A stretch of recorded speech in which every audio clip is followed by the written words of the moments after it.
Big up. Mic check. Yep, we're getting ready for a fantastic new show. Ready to go. All that, yo. Get this ready.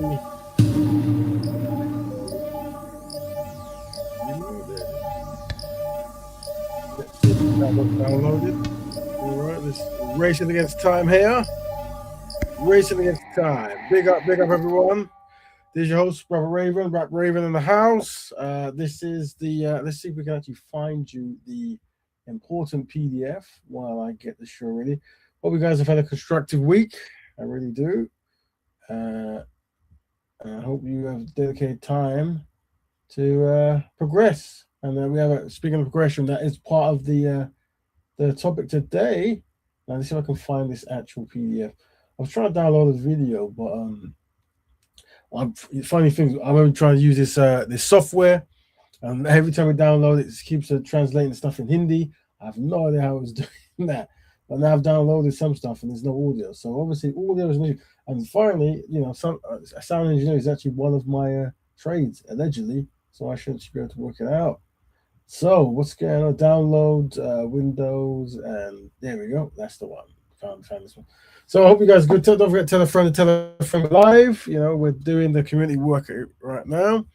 So let's how do I scroll this? Is this even open? Hold on. Why is it doing that? Hold on. No, keep showing. Is this seems a bit odd, this?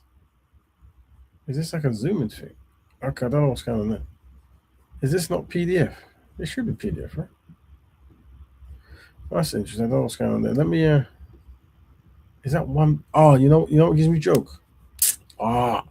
So give me 17 seconds. Literally, I've exported the document, but I've only done one page, which is a good time to, I guess, good time for you to learn about one of the pages, and that is when we're on the actual Black Bear broadcast and we're communicating with other brown sisters. I strongly recommend that you use descriptive language and not derogatory language, and that's very hard for many brown sisters to do. You see, it's very hard for us to communicate without using like very strong terms. I saw an argument there was an argument from two podcasters. I saw the modern kind of podcasts and things where people shout and scream with them, but I saw them on two brothers in America, and I think it almost came to blows because once again they were talking about a very strong topic. One was trying to say that you don't look out for the black community. The other said you look out for the white community, whatever it is. And then they started using strong terms.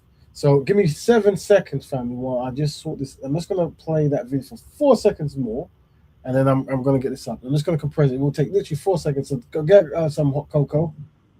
Okay.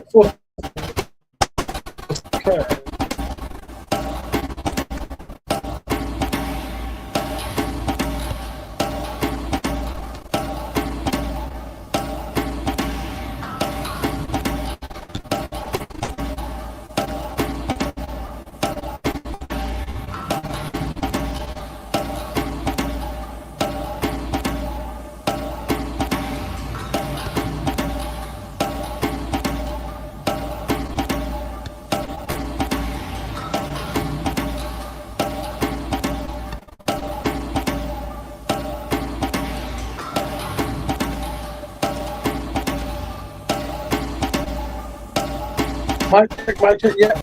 Sorry, family. Yeah, that's all good. Got it. Yeah, found it. So it's going to compress this now. Hope you guys are good. So yeah. So like I was saying, there two guys were on there and they're making fun of each other. And like I said, they're using derogatory terms. That's why everything they said, was even more brutal to them. You see. Let me just save this now. Hold on. Let's hope this works. Right now, as I'm doing that, here we go. All pages. That's what we had before. Good, working good. So yeah. So as you can see, let's just go back to what we're saying. If any of you come on the show, if you could try not to use derogatory terms, I know it's hard. It just makes helping brown sisters easier. But we'll tackle that when we tackle that. So let me get this one back on, and then I can just go to here and there. And I also find out there was a video. Let's see if this one works as well. There's a video I wanted to. Oh, it works. Yeah, we're going to start with that video. So basically, let me open the show, then I'll do that, and then we'll do the actual topic. Because there's a video downloaded, and it's not in Hindi, it's in English, which is good, because as you know, if you've been following, somehow I've been getting these videos and they're in Hindi or something like that. Like Khalid Abdul in Hindi. Who else was it? Who else was it? It was Francis Presswellski in Hindi. It was getting silly. It's like I don't know how that even happened on the app, but whatever. All right, so seems to be it seems to be opening now. Let's find that fantastic thing. Double click on the big one. 26 megabytes. Excellent. There it is. Beautiful. So this is the 279th episode. That's right. That's 279 attempt at working the community. So just so you know, this show is for the Black community. It's just one. This is one of the few shows out there that is just for solutions. Hopefully, you guys can be inspired to do the same thing. So, last week we had a brother guest came on, who wanted to talk about concepts of maybe going to different countries or going back to Africa to build the economics and to try to start a new fresh. And he was giving us that. We said we might do a part 2 of that sometime. So we big up. I think Brother Musa did that last week. But there's others who might want to do their own kind of show. And if you want, you can. You can any kind of constructive concept you can. But before we start, let's talk about the retroactive expectations, and that is ancestral obligations and community commitments. And that is, remember the atrocities inflicted upon the ancestors and community in the past and present and behave in a way that reflects this. Reconnect with Black people locally and globally and form networks to teach out about different cultures, repair the Black community historical trauma that's caused self-hate challenges and health issues, and rebuild the Black family, Black economics, and Black nations. Yeah, so these are the things we want to do, man. Very important things to do, and that's what we're doing here. Right, so let's go, and what we're going to do, remind you that we promote Black Betterment in the show. That's Black people helping Black people on Black issues. And that's what we do. And don't forget that when you come to the show, don't forget about the 4D values, which is discipline, dedication, dignity, and discernment. All right, so today's topics are 2005 Black achievements. We'll explore the key wins and breakthroughs by Black people in 2025, because we're now in 2026. We don't like to date the shows, but sometimes you have to. Appropriate behavior. We'll view Claude Anderson's take on inappropriate behavior and unpack the topic together. So we saw some clips in the past of Claude Anderson. Go check out his book, Paranormic's favorite book. We checked out some clips of his about inappropriate behavior. Very good, I guess, framework to look at things. And there's a website that actually uploaded like a half an hour of it, and says, let's look at the whole segment. That might be interesting. But first, we'll look at the key achievements. But before that, there was a guy I remember his video. So just to give a bit more context, one thing that we always say we're going to do here is, if there's any channels out there that's doing constructive Black work or talking in a way that's beneficial, we should actually reach out, especially in the UK. We're based in the UK, but it's obviously a global concept, whatever. But definitely in the UK, we need to get better networks getting together and show support. So if people align in ideologies, then why not? Because and also one other thing, if young brothers and sisters want to do constructive things like podcasts, music, and all that, big them up, help them out, and work with them for those constructive ideas, and try to guide them towards a way of doing things that can minimize anxiety and pushback and that kind of stuff. But there was a gentleman, a young brother in America I saw, and he was saying a lot of good stuff. But one day he just disappeared. He was on the internet, and I remember leaving notes on his page with a well done, blah blah blah. One day, I think the page was shut down or something. Maybe before it shut down, he posted a video, and he says he wasn't best pleased with Black people. Black people don't support him, they tear him down. And I would say, unfortunately, if you're going to help Black people, you have to expect, 6% of people are going to try to stop their Black people, and 40% will be non-Black people, unfortunately. And that's to expect. With some people, they don't really accept that. But his page was back up, I saw, and he put this video. So I thought, let me see. If he uses bad language, I'm sorry. Sorry about that. But this is him saying why he doesn't. Let's see what he says. Have I even moved it across? Let me move it across.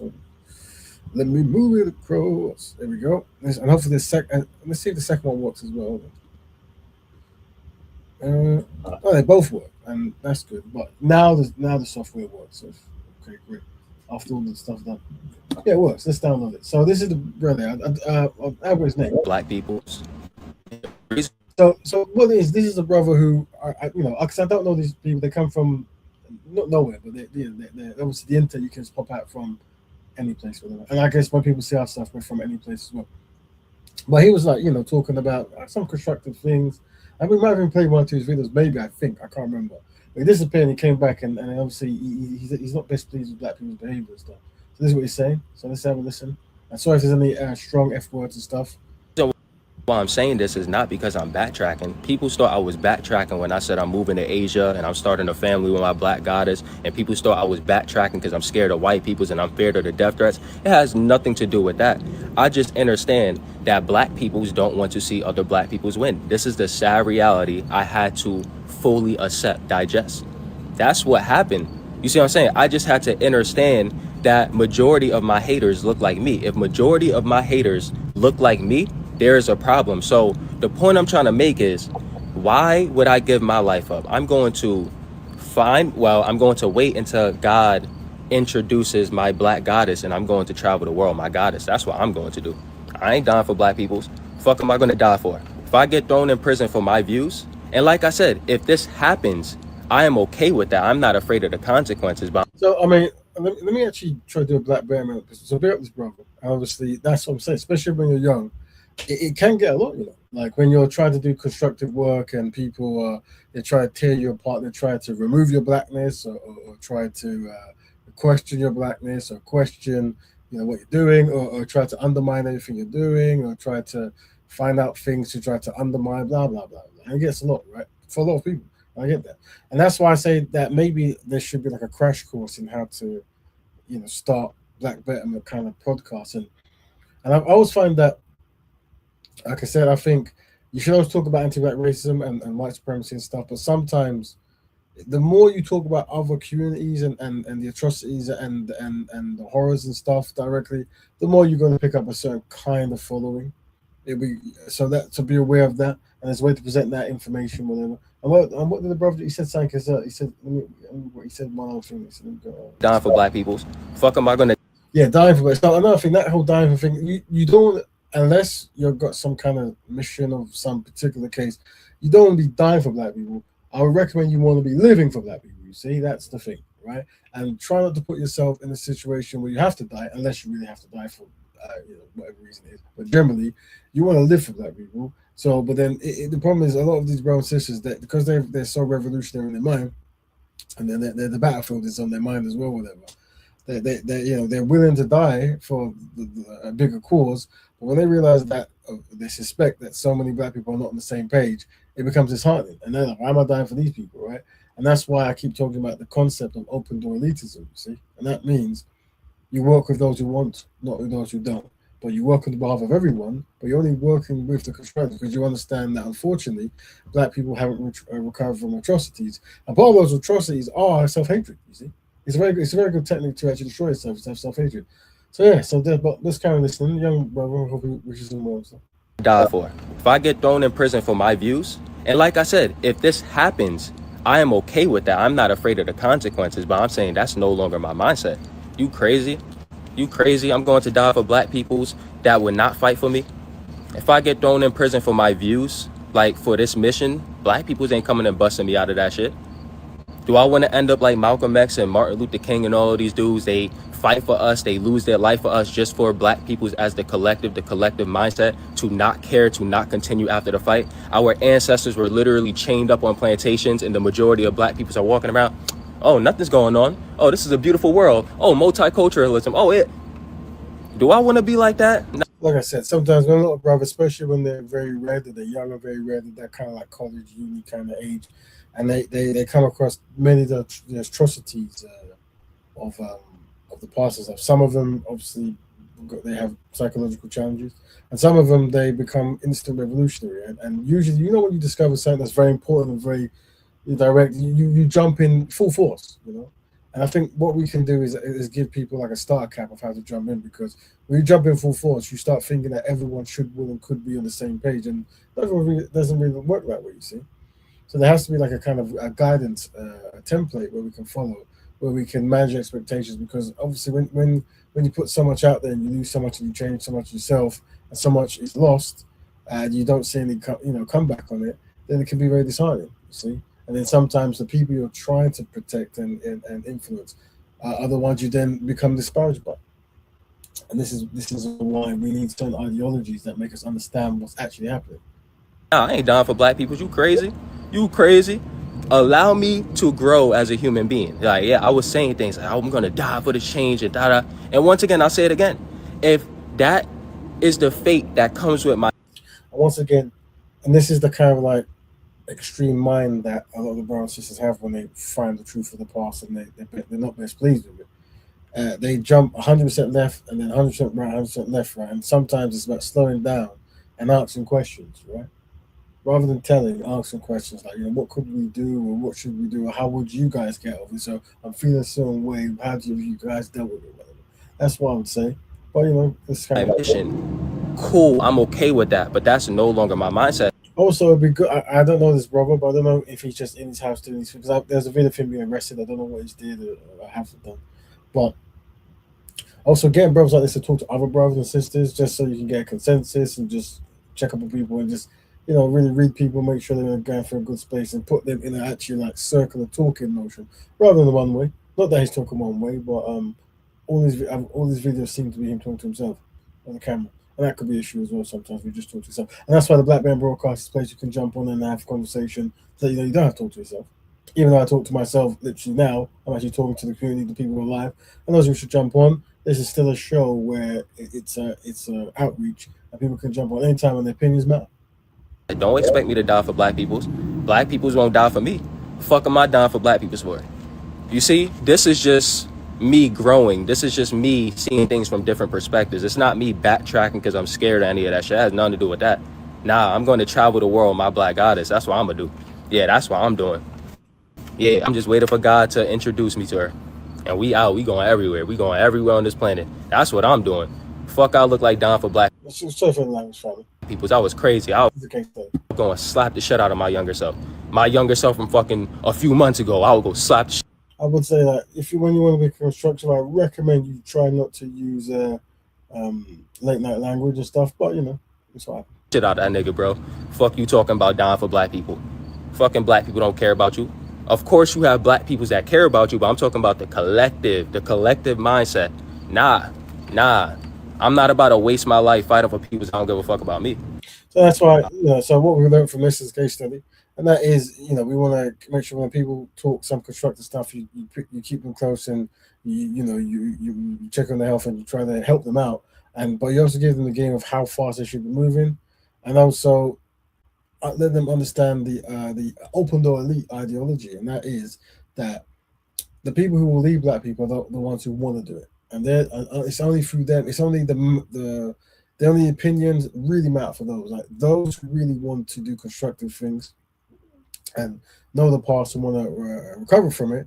These are the discussions we're having. All the ones who are working against that, they haven't got an opinion because they disqualify themselves for their actions. But you have love for them, and because by you changing the world for them, they're going to benefit, but they can't be a part of the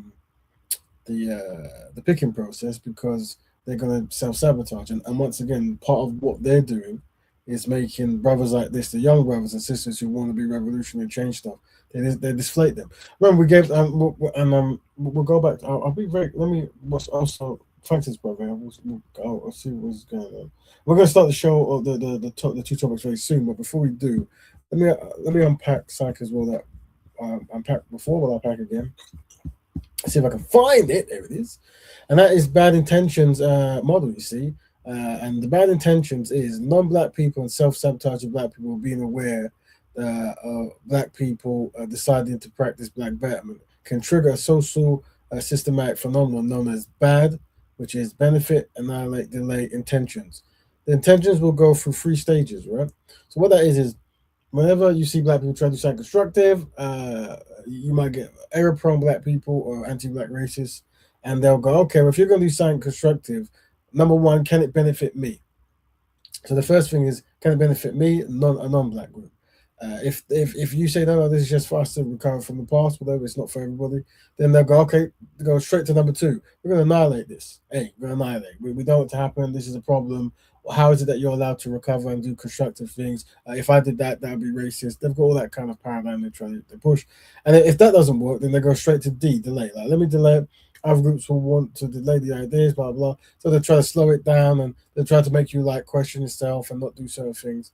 That's what happens whenever. So all these are. This is what you're facing whenever you want to do constructive stuff. I suspect the brother went through bad intentions from some black people around him, and that's probably what's delaying him from, or maybe even annihilate. I don't know if he's stopping what he's doing or he's just delaying it. But this is the outcome that many brothers try to do. So remember this framework. So when you go out in the world, you can see it and you can offer guidance to help those through it. Now we're going to start the show as we meant to start the show. Let's find a fantastic. This show might be a short one, depending. It might be 1 hour, depending.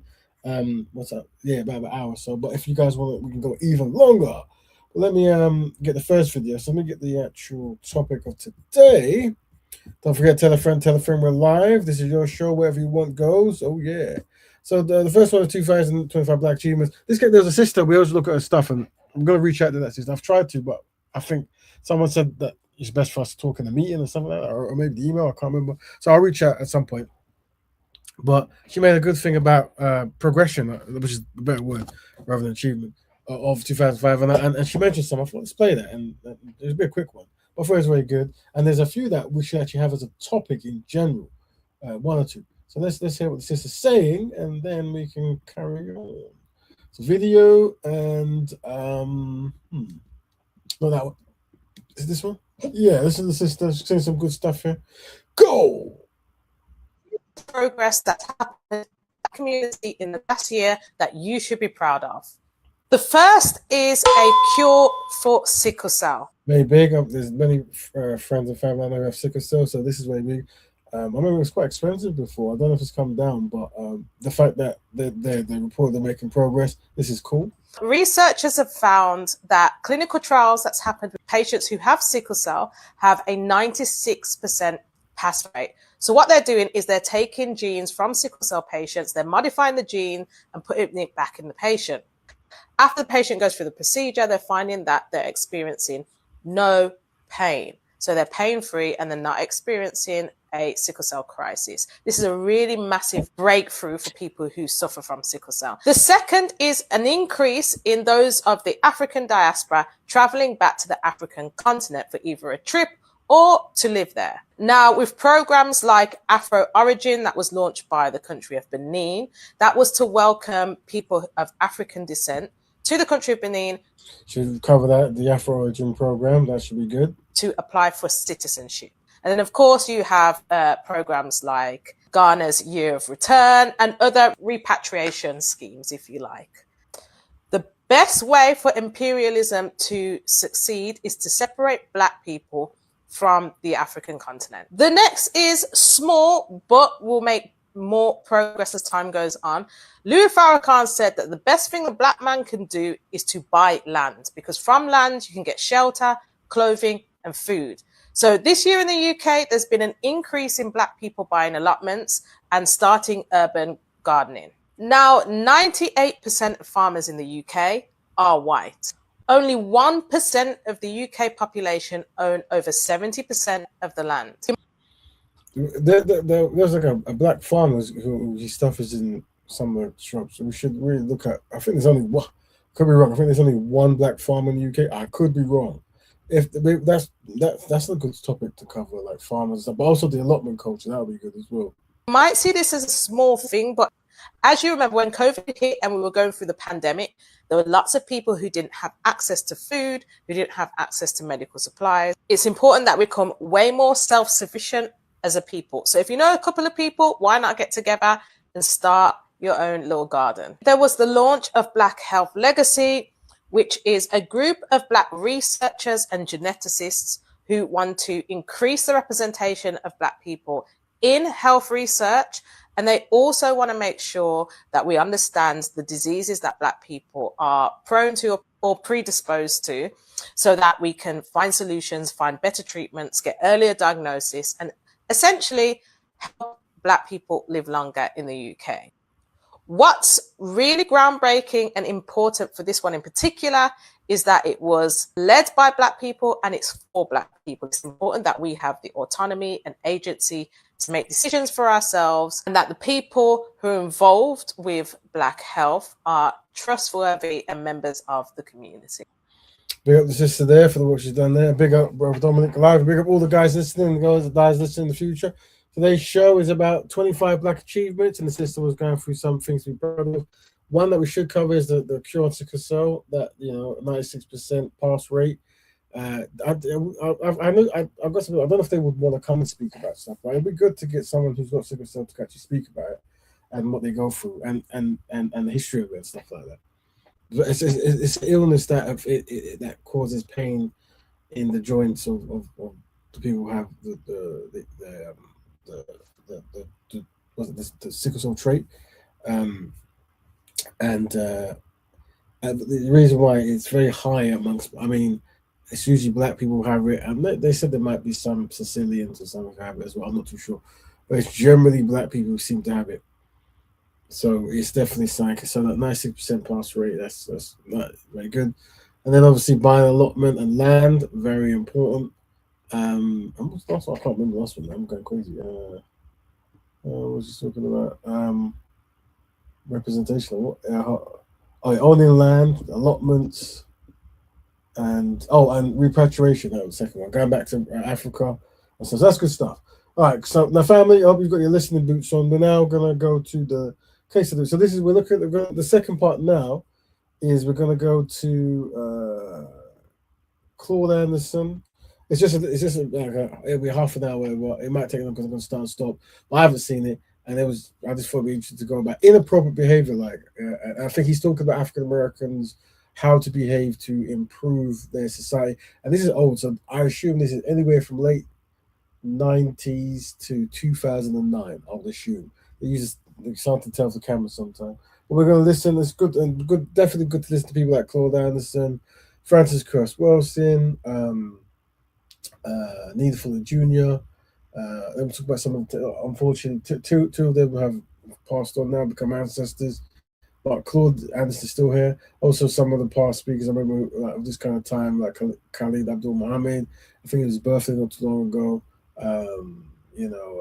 Ben Clark, and many others. But let us actually see this. Let's go for it. Tell a friend we've got some good case study at the moment. Where is the video? So this is brother. He read Powernomics, a very important book to buy. Let's see. N-word. That's not that one. That's this one. Once we go in. Right, play. So this is at 29 minutes or so. So Frozen 13 or 20. And if anyone wants to talk on that, so you can always jump in. I don't think I've actually put the link, have I? Invite person to present. Invite guest. If anyone wants to jump in and speak, they can, as long as it's correlated with. If you want to come from a different standpoint, then we have to set up a discussion. But generally, if you want to come in, I'm going to see if I can pin this while I press play. 2010, that general time frame. We got, all of us got about 2 years to either get our act together or hang it up. If we don't do some very specific things in that next 2 year period, we will not get out of it, and the window's going to close on us. Now, what's going to drive us into this underclass structure? First of all, are the legacies of slavery and Jim Crowism. We are still bearing the burdens and the scars. They were never corrected. That's one of the failings of our leadership in this country. They had the nerve, the audacity to let black folks suffer for 460 years. And at the end of the civil rights movement, rather than going back and saying, let's find out what has happened to black folk for 460 years. Have they been psychologically, emotionally, politically, educationally damaged? Nobody spent 1 minute of time trying to figure out what had happened to black folk over all that period of time. So in the course of the civil rights movement, at the end of it, they say, well, let's pretend that nothing has happened to them, that they were not injured, they were not hurt. And now let's go seek integration, pretend that we all equal.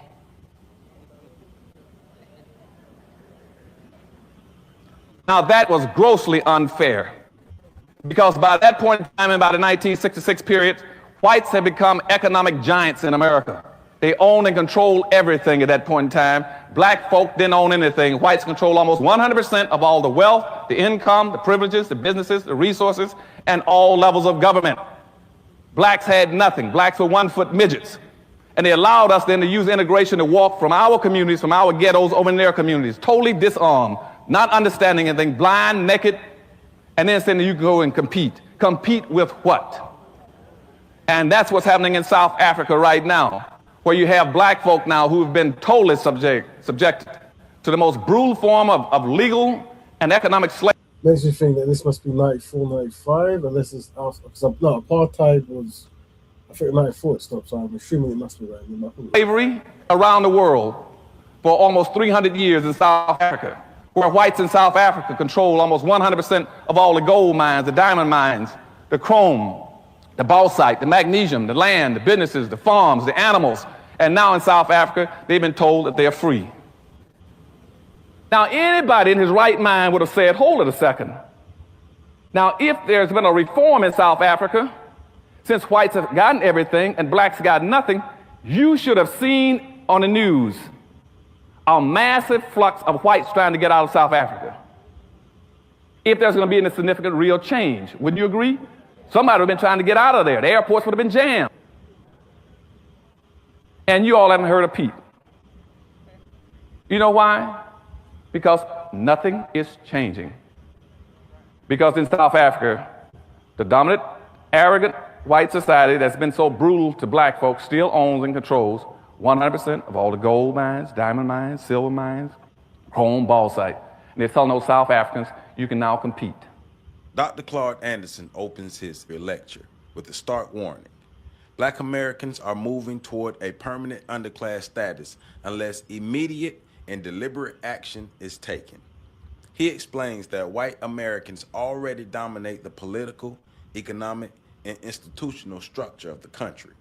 But now Hispanics and Asians are rapidly gaining ground, and in many areas surpassing Black Americans in population growth, economic strength, and political leverage. So I think that's already happened.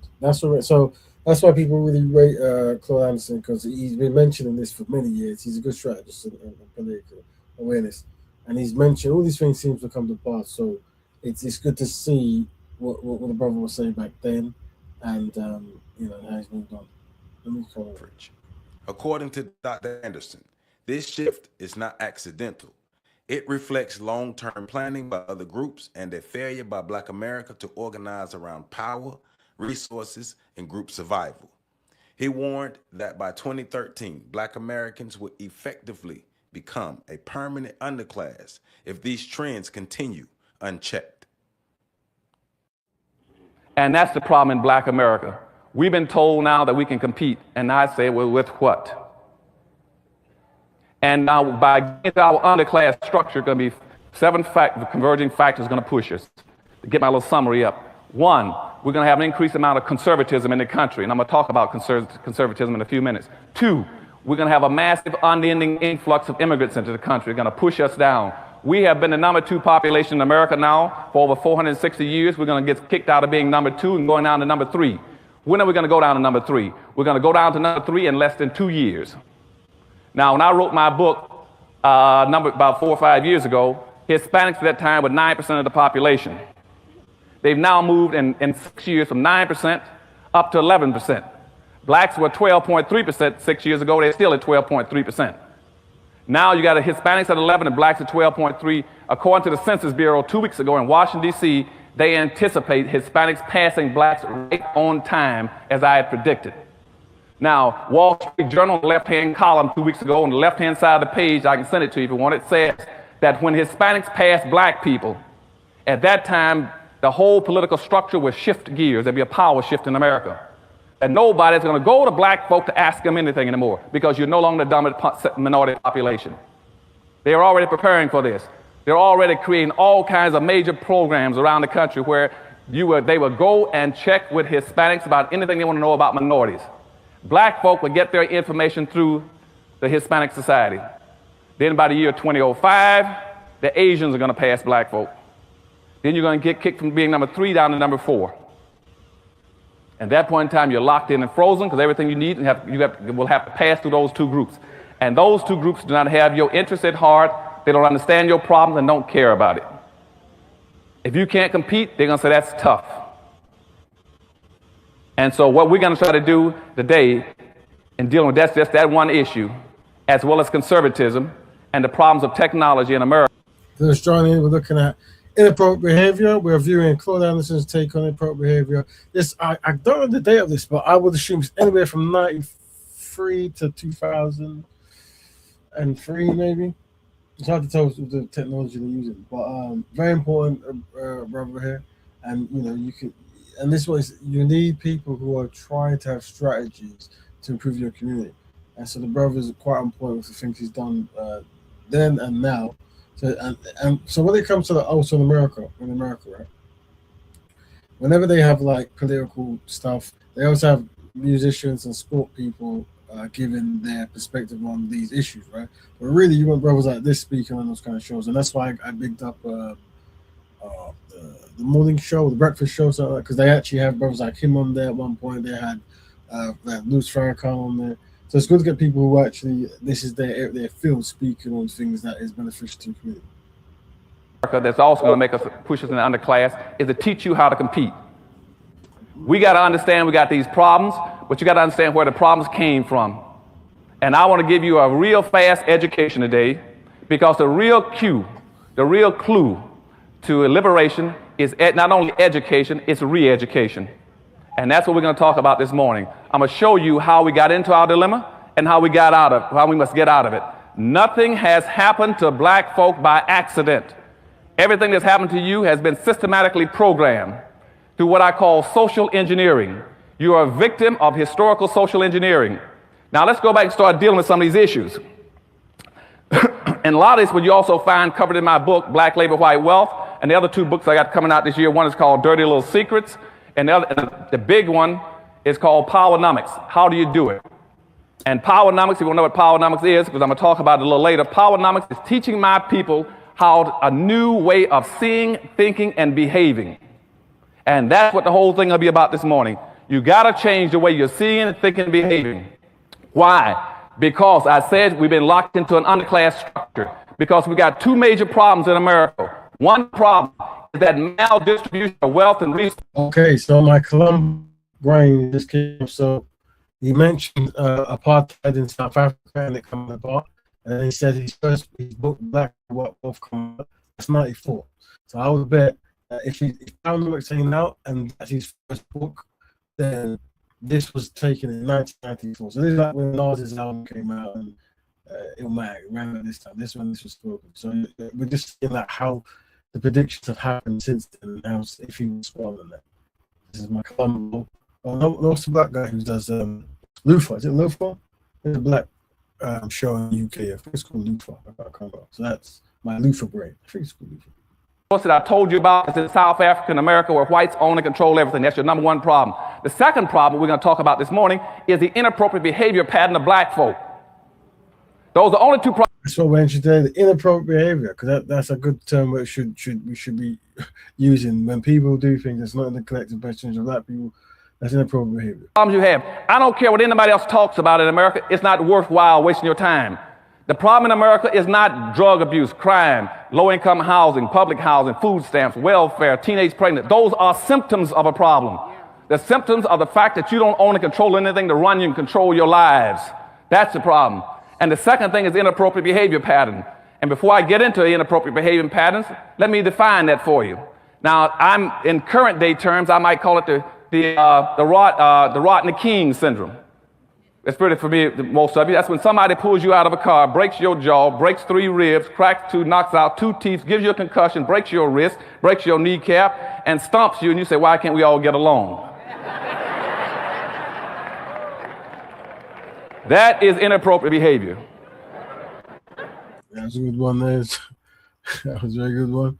Talking about you're taking a whole lot of beating, and you know, your first thing is why can't we all get along? I think we looked at there's a St. Lucia family in America, and unfortunately there was a off-duty police officer who walked into a house, and she said that she thought the house was hers, but actually she was 1 floor below.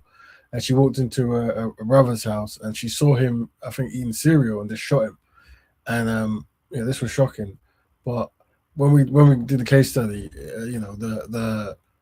before the brother was even buried, the son, his brother was saying, we should forgive her, and And then he even asked in court, can you hug her? Now, people have obviously spiritual beliefs and stuff that give them comfort and stuff.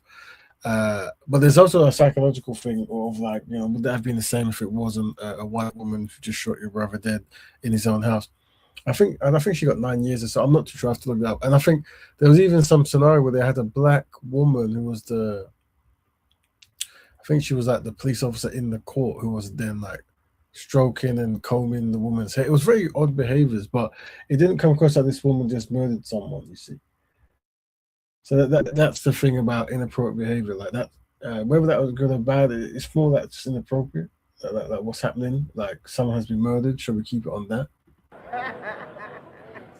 Or if I'm in Detroit, Michigan, when I was there functioning as an assistant police commissioner during the riots, and I was working on riot possibilities and techniques in the city, I get a call down by some people who had been involved in a couple of murders. And he said, look, I didn't have anything to do with it, Anderson. I just there, I witnessed it. That's what happened. Well, you see, they'd had a disturbance in Detroit, Michigan. And the police broke into a motel and found 2 black boys in there with some white girls. And they didn't like that, even though they were in a black neighborhood. They had paid for the room. It was their right and privilege to be wherever they wanted to be. It was between them and God. But the police officers were white. They were very disturbed about this. So what they did, they took those 2 boys on a Friday, and they beat them all day Friday. They beat them all day Saturday. Then by Sunday, they had gotten tired of beating them. They said, well, we just go ahead and kill them. And so one of the officers picked up a rifle, and hit the oldest black kid in the back of the head with a rifle. And the kid was only about 22 years of age. Hit him so hard that it knocked one eye completely out of socket and bulged the other eye and broke the rifle stock. And the poor kid fell on his knees and crawled around and found the broken stock of the rifle, and on his knees held it up and apologized for having a hard head. That is inappropriate behavior. The question should have been, why are you brutalizing me and killing me? What have I done to you? And so that's kind of inappropriate behavior. It's what we've been systematically programming to displaying as black folk in a very highly competitive. Segue there. When we're looking at the last brother who was trying to do constructive work for the community and he felt disparaged because everyone was disparaging him, that's the inappropriate behavior. But he has to understand that it's all systemic, you see. And this is why it's important that we have teaching and training and stuff to understand why these things happen, and they will happen. But you have to have a way to deal with it, and that's what we try to give templates here of how to process information to not dishearten you when you're doing constructive work. Society.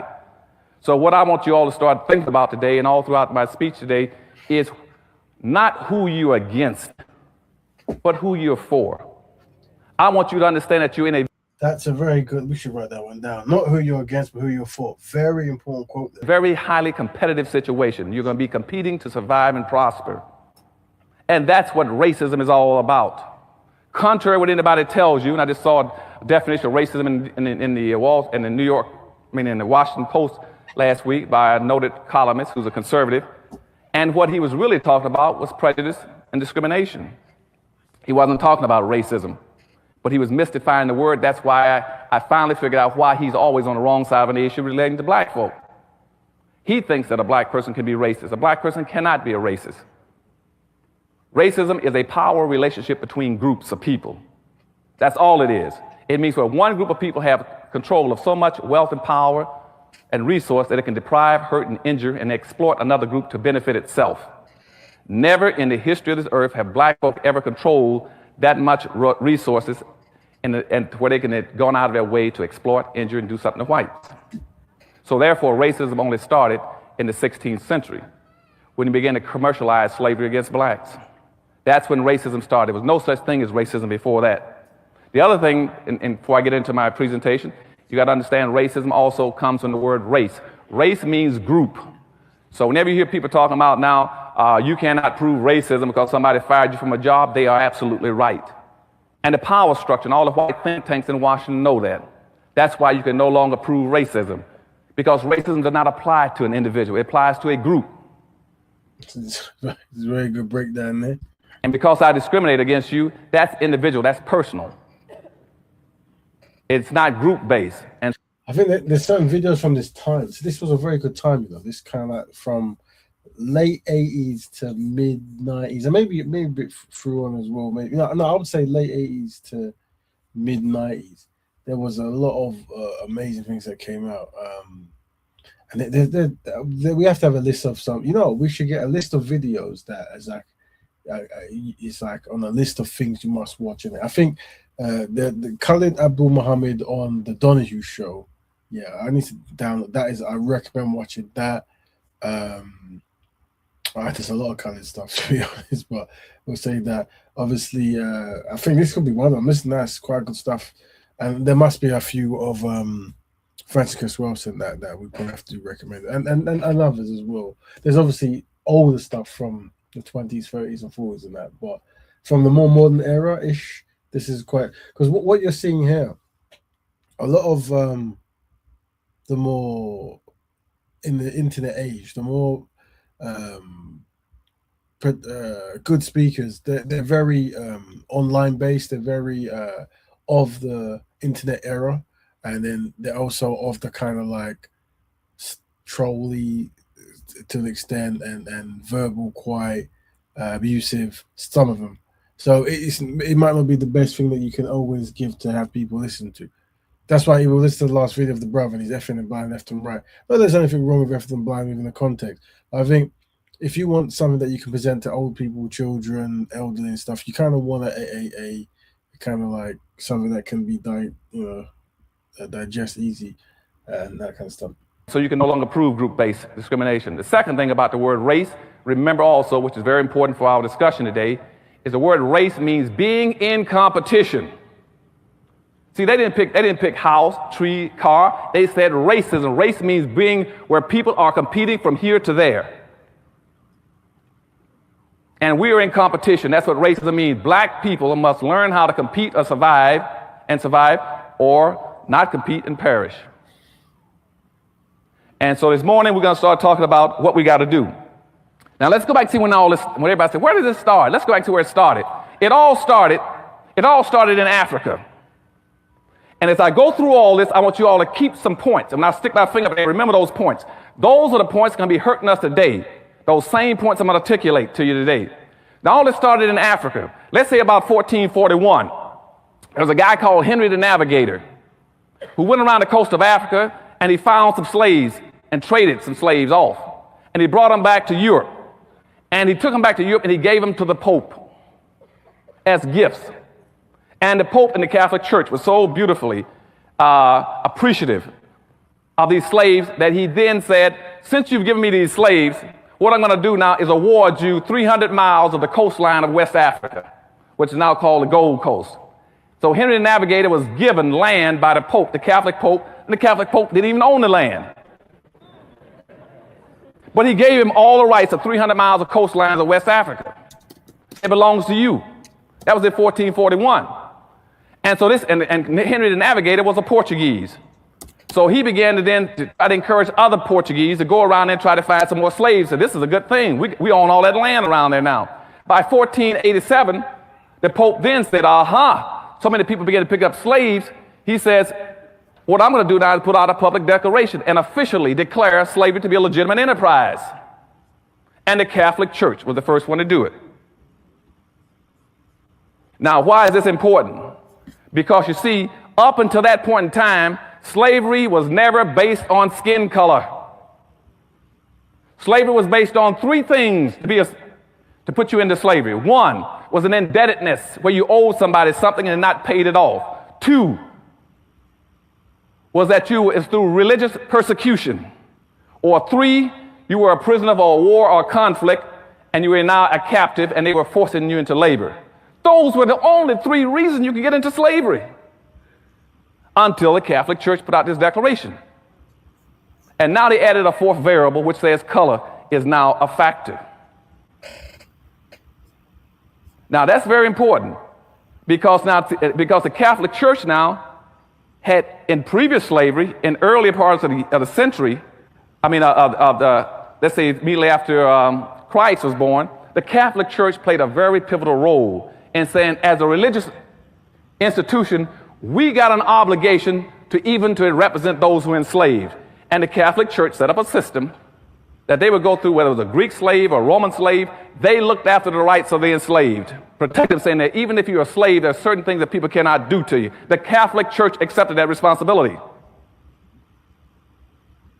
Now, the Catholic Church now has condoned black enslavement based on skin color. That was totally different. But also, the first thing they did, they abandoned any interest in representing the interests of the enslaved, even though they've done it for everyone else. And all of a sudden, the problems begin to develop in Africa. Other religions begin to join in. So people say, well, Dr. Anderson, how were they able to enslave us? Because we were doing some things wrong in Africa.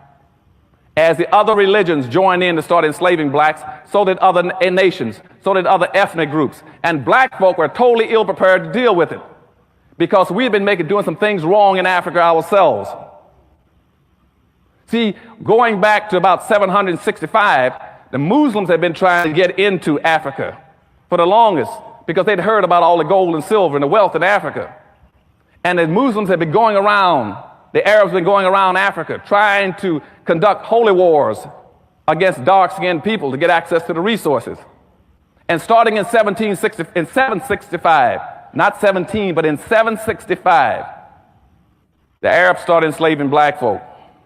They enslaved on an average of 1 million blacks every 100 years and shipped them out of Africa. So now if you start counting from 765 up to the present day, that's over 1,300 years. That means over 13 million blacks have been shipped out of Africa just by the Arabs alone. And Arabs are still shipping blacks out, slavery. If you go to Ethiopia and Mauritania, you now find, in Sudan, you still find blacks being sold by Arabs for actually about $475 a piece. So Arabs have been selling blacks now for over 1,300 years. But when you get around to 900, though, 200 years after that, the Arabs are still trying to penetrate the blacks to get their wealth. And blacks have gotten an international reputation of being one of the wealthiest nations on earth, talking about walking on streets of gold. And so from 900 up until about 1400, they lived reasonably well because people were afraid to penetrate Africa. Because blacks also had a ferocious reputation for being invincible fighters. They were scared of the jungles and the black warriors. So no one went into Africa to get them, but the Arabs were still trying to get access to the wealth and resources. Now back up to the 14th century again. Now in the 1400s, about the same time as I just told you that the Pope declared that officially that. Hope you guys are listening. Where today's topic is inappropriate behavior. We will view Claude Anderson's take on inappropriate behavior and unpack the topic together. So just looking at it's got about maybe 15 minutes left. We're just listening to. I haven't seen the full. I've only seen clips of the full one. Well, we're just listening and we're just unpacking it really. But some good stuff the brother's saying here, and we've been thinking we could add to a list of much things to view. Let's carry on listening. And we've also the link. If anyone wants to jump in, you're welcome to jump in. This show is for the black community, so you're always welcome to jump in. Blacks can be enslaved. At the same time, Timbuktu was invaded by the Arabs. They finally broke through.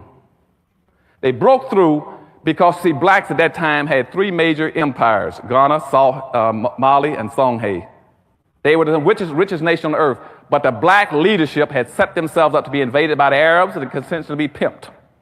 Because the black leadership was extremely naive, going around practicing what I call benign slavery.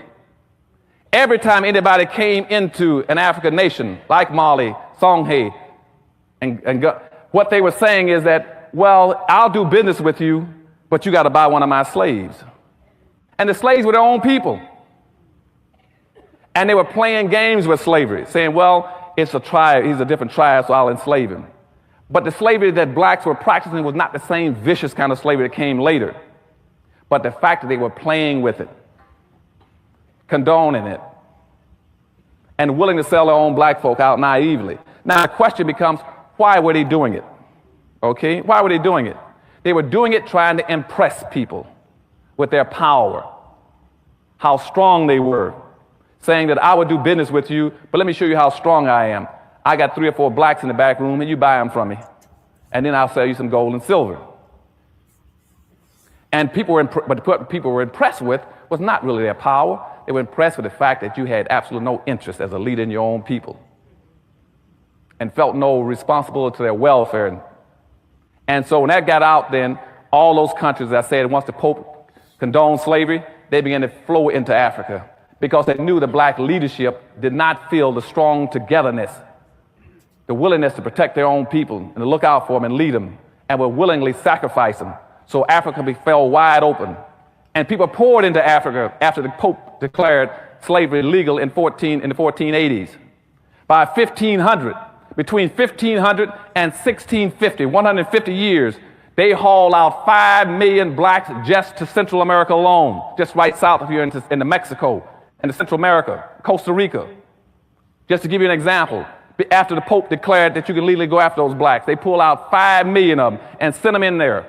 And those blacks, in 150 years, with sticks and stones, not steam shovels, but with sticks and stones and rocks, dug out over 16,000 tons of silver and 400 tons of gold, just to enrich Spain and Portugal.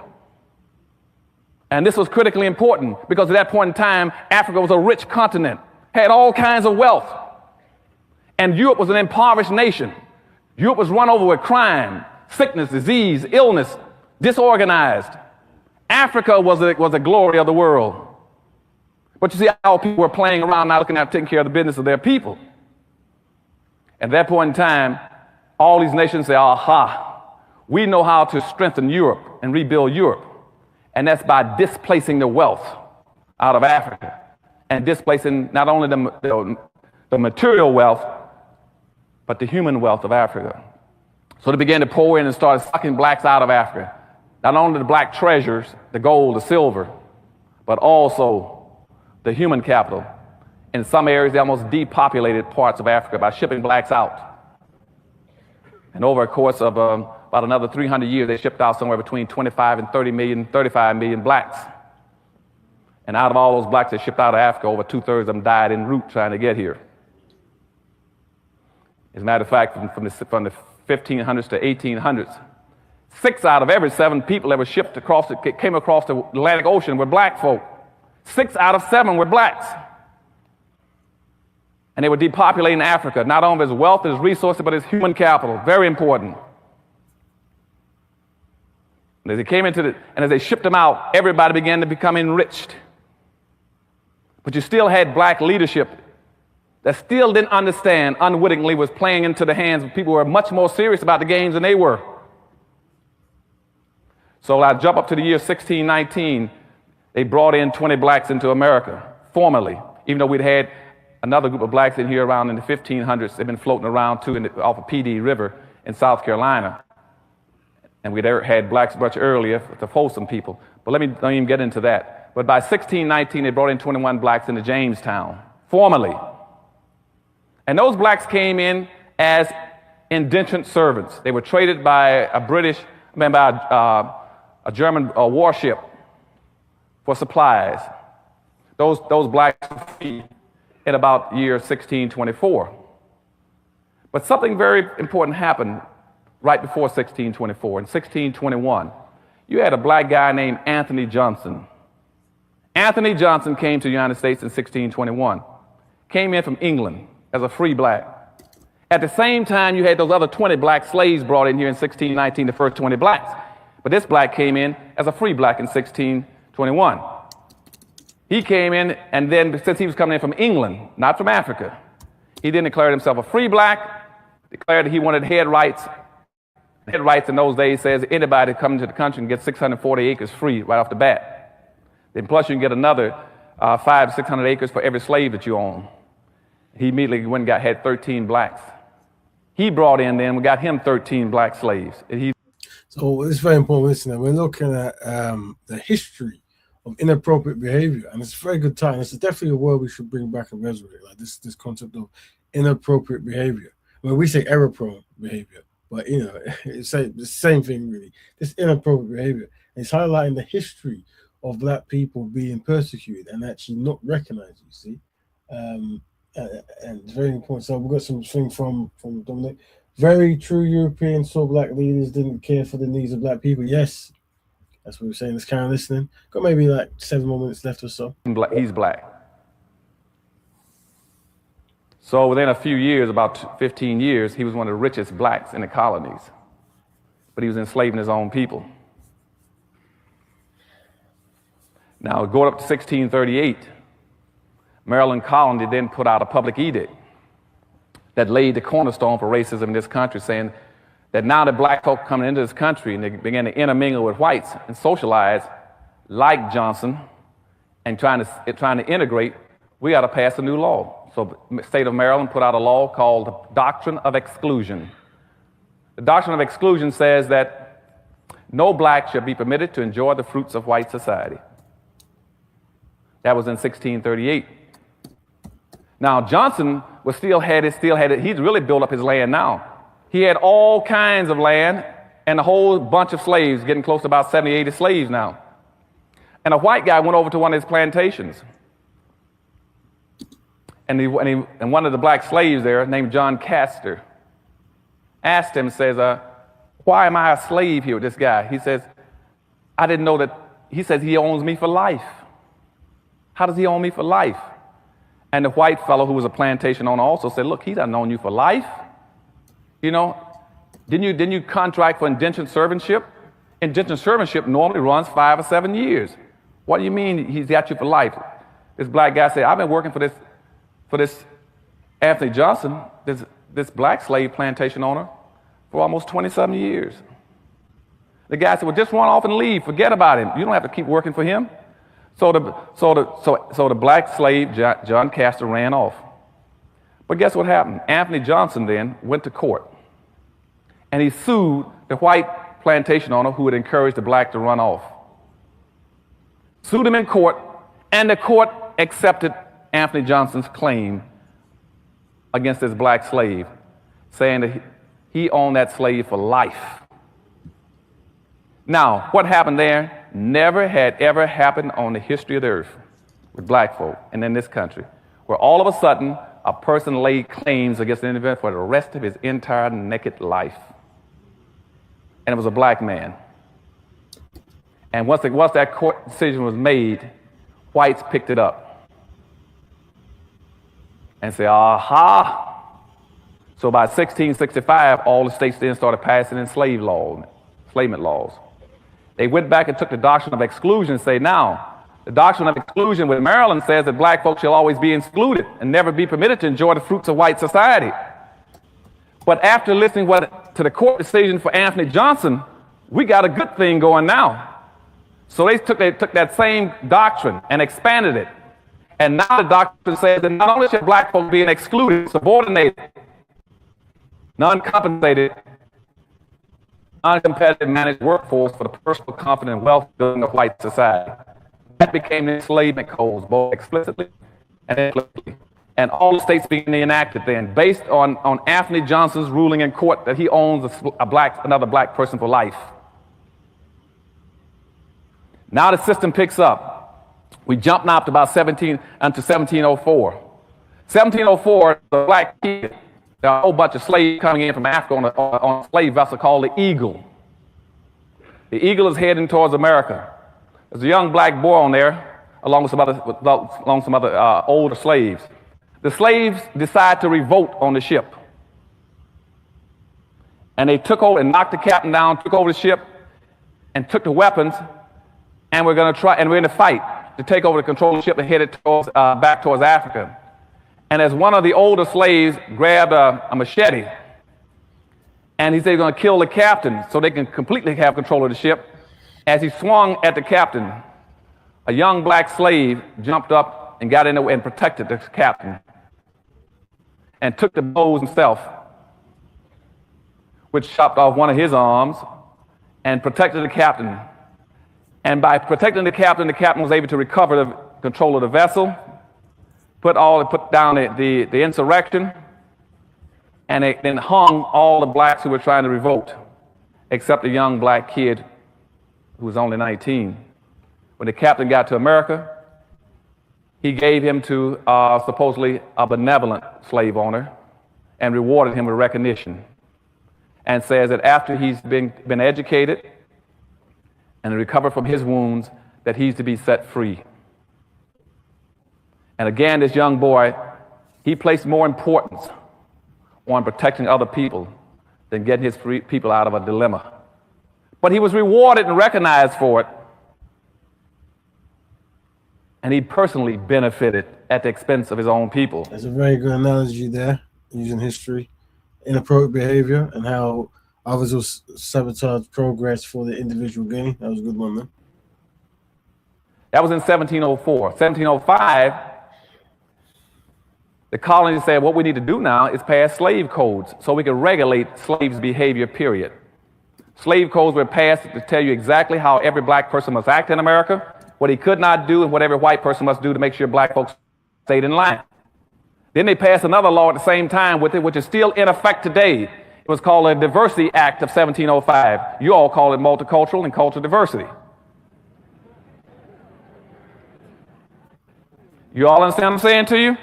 I want you all to understand history. If you ever want to figure out how to get out of your dilemma, never spend your time trying to work with anything unless you know how it got into place. And then you take it out of place. The multiculturalism and cultural diversity started in 1705. They passed a law at the same time saying, how do we control black folk now? They said, now that we got all these blacks coming to the country, we got a good thing going.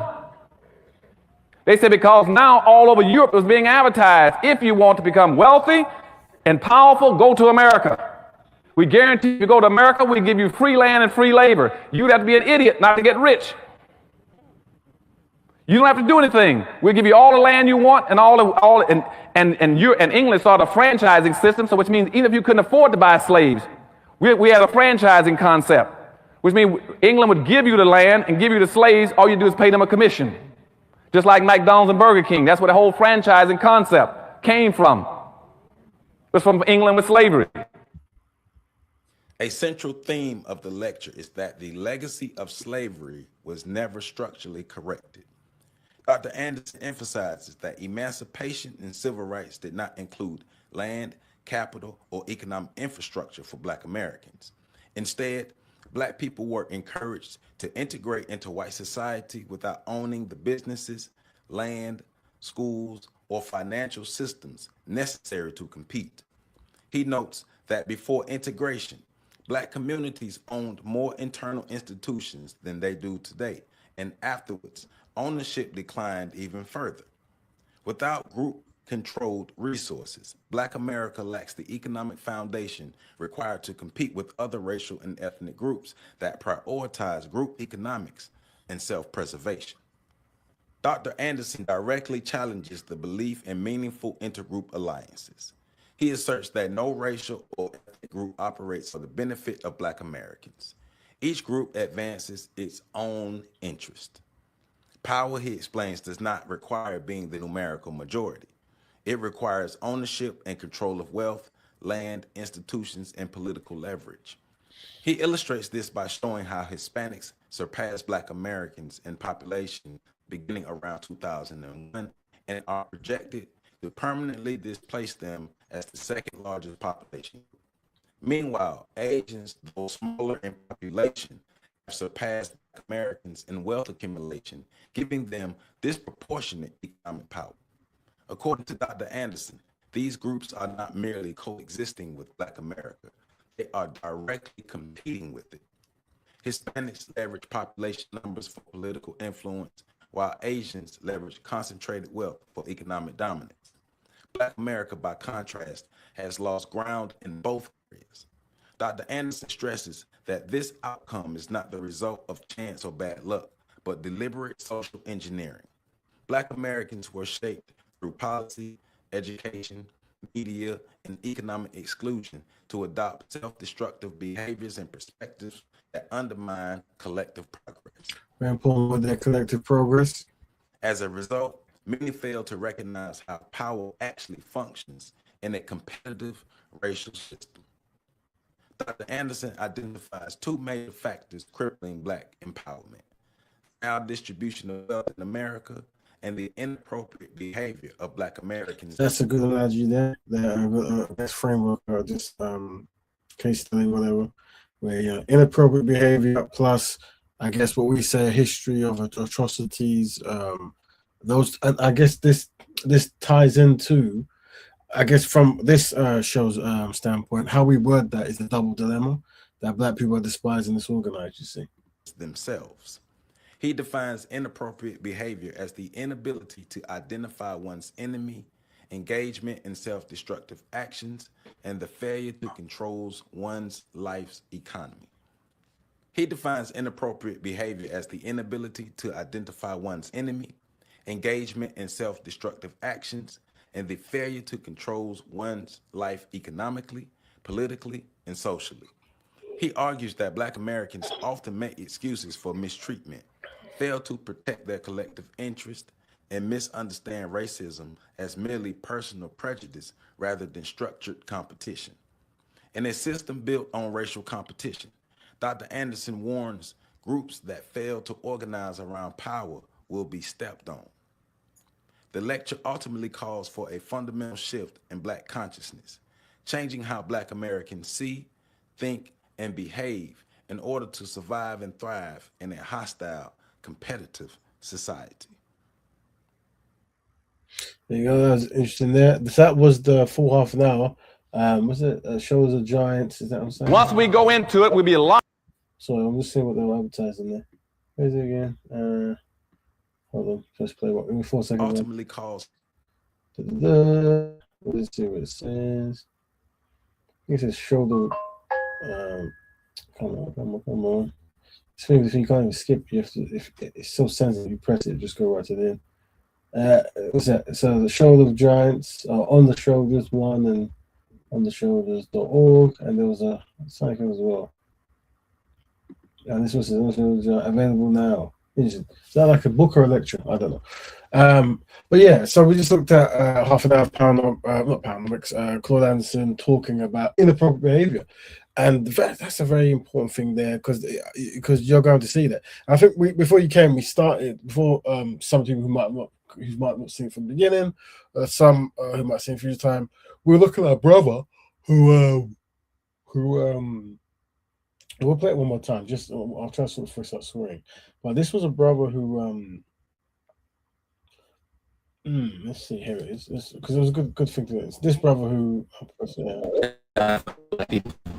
brother. So this brother was someone who he had like a whole load of videos about Black love and Black economics and all good stuff like that, and then he just disappeared for a bit, and I never really got to reach out and try to help out with him. But he was disparaged, just underwhelmed by a lot of the kickback by Black people, and essentially what's happening is